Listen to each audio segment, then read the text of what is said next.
যা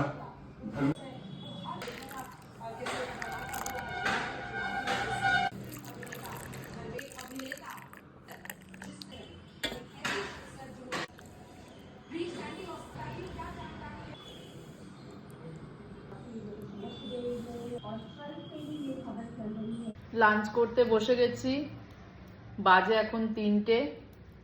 একটু দেরি হয়ে যায় শ্রেয়াঙ্কের স্কুল থেকে আসতে নিয়ে আসতে, আমি তারপরেই বসে পড়ি।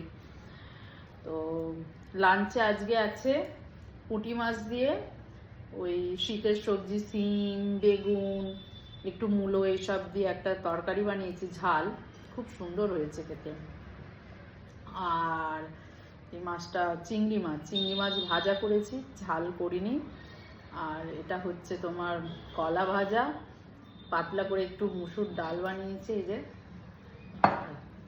একটু টক দই আছে। আজকের লাঞ্চটা এটাই।